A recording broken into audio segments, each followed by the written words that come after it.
turbulence at MSNBC continues after the network canceled 3 more shows hosted by Ayman Mohyeldin, Katie Phang, and Jonathan Capehart. This follows on the heels of the axing of avid anti-Trump anchor Joy Reid's show, The Readout. She will be leaving the network entirely.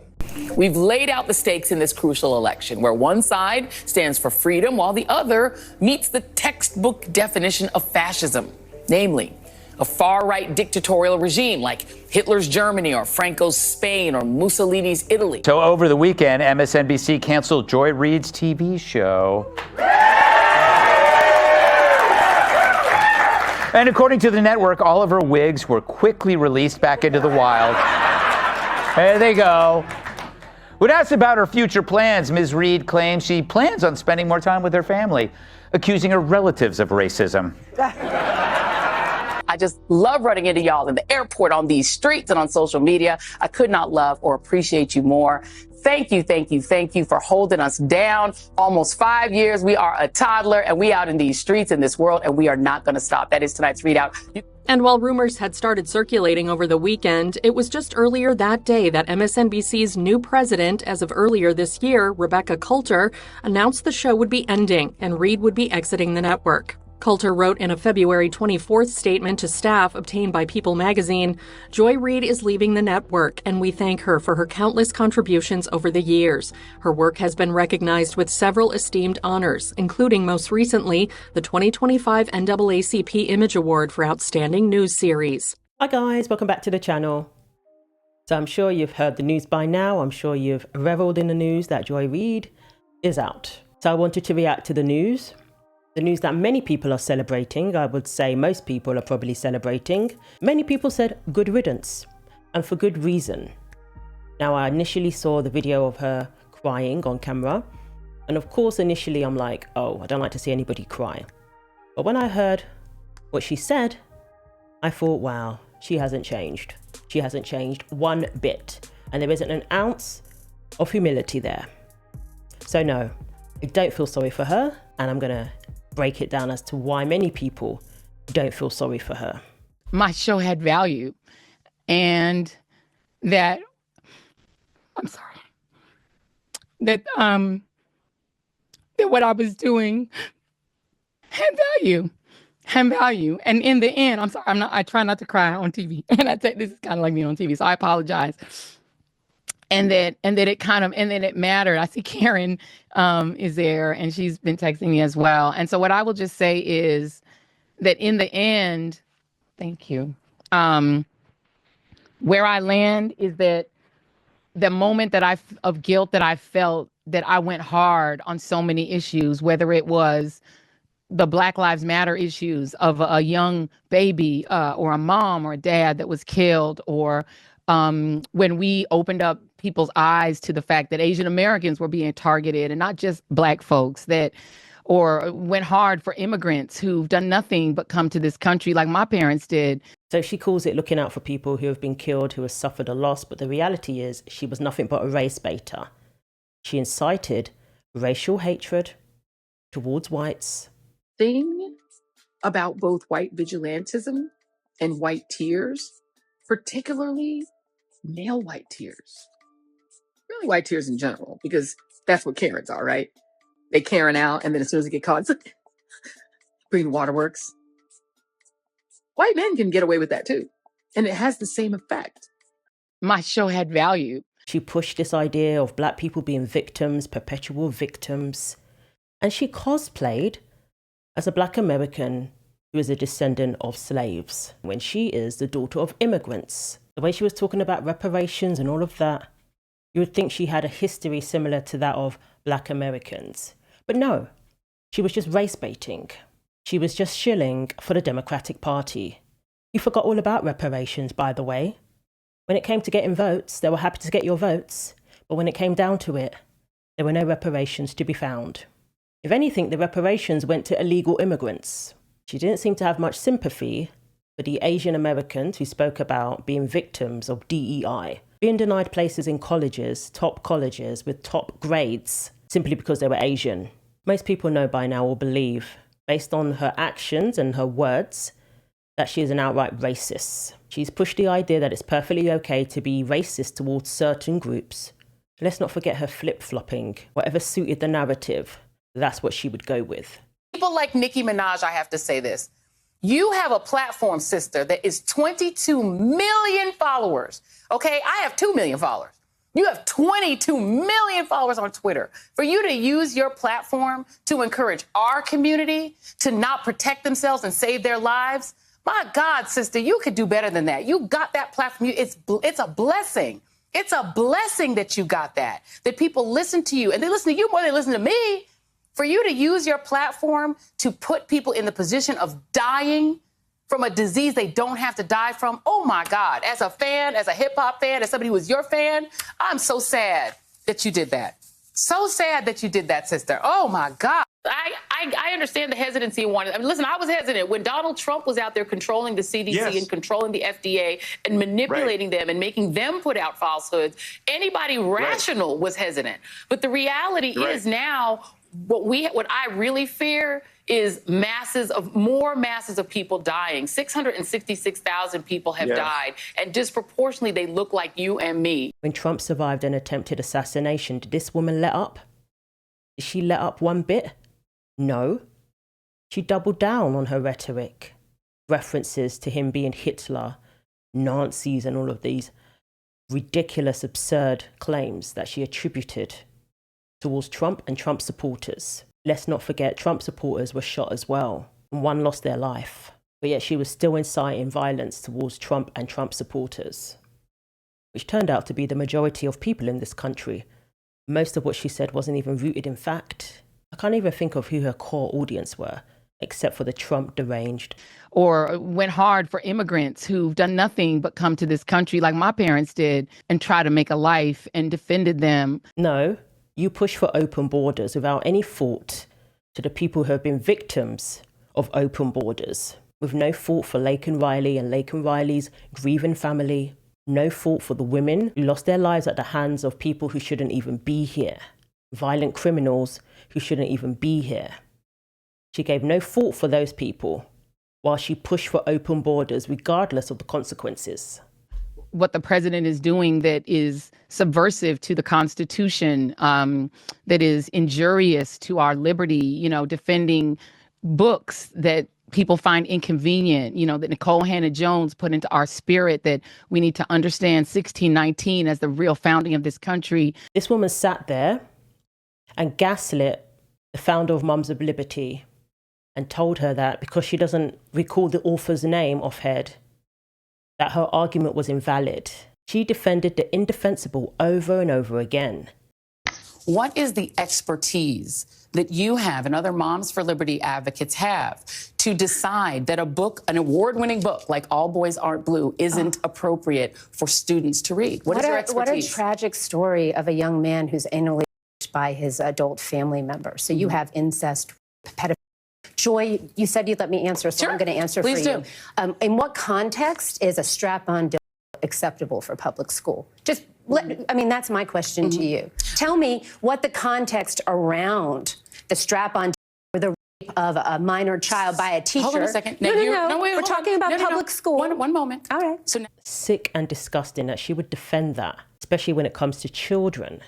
Any of these issues, and yes, whether it's talking about Gaza, and the fact that we as the American people have a right to object, to little babies being bombed. And where I come down on that is I'm not sorry. I am not sorry that I stood up for those things, because those things are of God. I'm a church girl too, and those are the things that I was taught were of God. And so I'm not sorry. I'm just proud of my show. That's exactly why people have no sympathy for her. We know she's not sorry. A church girl who disparaged Christians based on race. these are white Christians. that this is a state that is overrepresented by white Christians that are going to participate in these caucuses, especially tonight. Earlier today, reached out to Robbie Jones from the Public Religion Research Institute, knowing that we were going to talk about Iowa. And this is a hyper evangelical white state. And he said the following to me: Iowa is about 61% white Christian. The country as a whole is approximately 41% white Christian. And in Iowa, we're talking about evangelical white Christians. And he said the following, because I asked him, what do they get out of supporting Donald Trump? Because he keeps losing, he keeps delivering losses and losses and losses. And he said the following: they see themselves as the rightful inheritors of this country, and Trump has promised to give it back to them. All the things that we think about electability, about, what are people gaming out, or none of that matters when you believe that God has given you this country, that it is yours, and that everyone who is not a white conservative Christian is a fraudulent American, is a less. And so the we as white people need to make white women have more kids, and that's the we and that's the why, because it's a little creepy. I mean, even up until recently, she was discussing how people shouldn't invite their loved ones for dinner or Thanksgiving if they voted for Trump. All she did for the 5 years was push division, push hate, spread toxicity, and spread lies. Hateful person. All you did was raise bait. All you did was tell lies. You were nothing but fake news. And, and Black History Month is almost over, so this is a great way to end it, getting rid of you. Single tear, white woman tears happening right here, Joy. She was officially fired over the weekend because she's a racist, horrible news anchor with no ratings. We just pulled the ratings from Thursday night. On Thursday night, this is in the 25 to 54 demo. I mean, this is just unbelievable. Like, truly, when I was at Fox, a bad night in the demo would be in the threes, 300 and change. But it was often 600,000, 700,000 and change. In the demo, those are now the overall numbers, the total audience numbers on a great number for most of cable news. Here's her demo number from Thursday night, 59,000.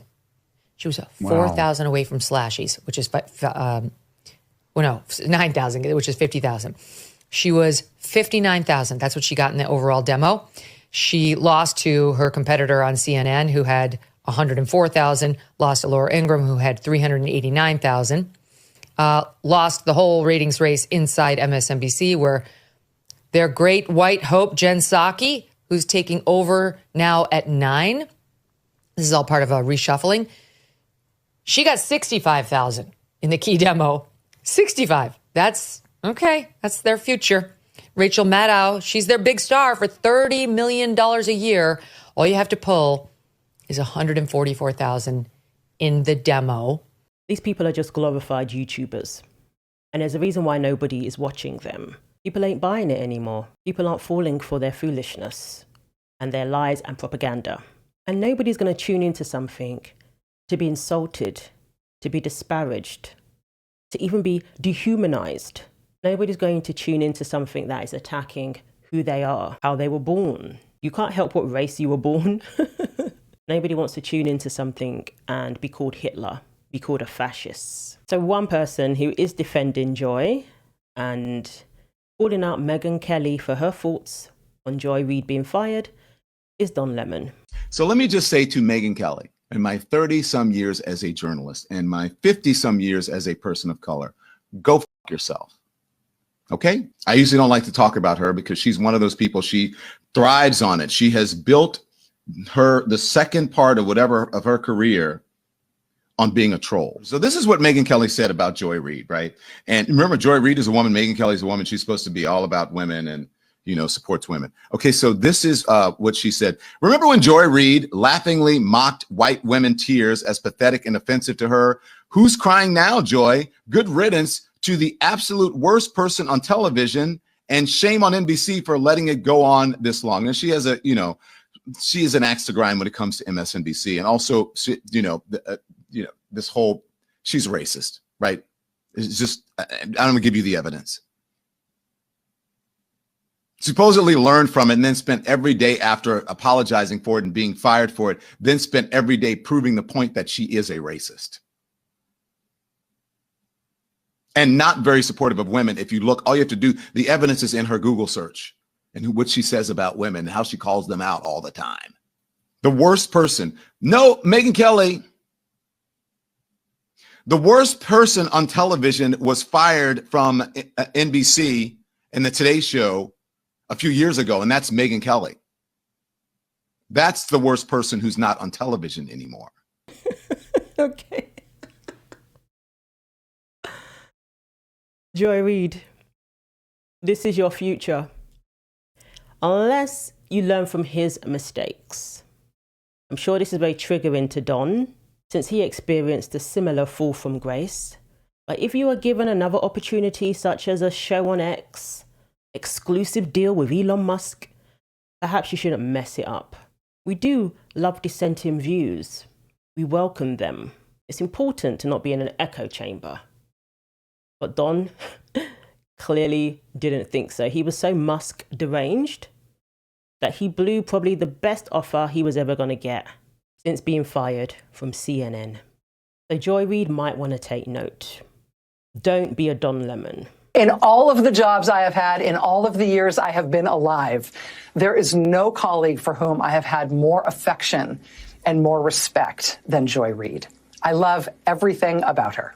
I have learned so much from her. I have so much more to learn from her. I do not want to lose her as a colleague here at MSNBC. And personally, I think it is a bad mistake to let her walk out the door. It is not my call, and I understand that. I will tell you, it is also unnerving to see that on a network where we've got two non-white hosts in primetime, both of our non-white hosts in primetime are losing their shows, as is Katie Phang on the weekend.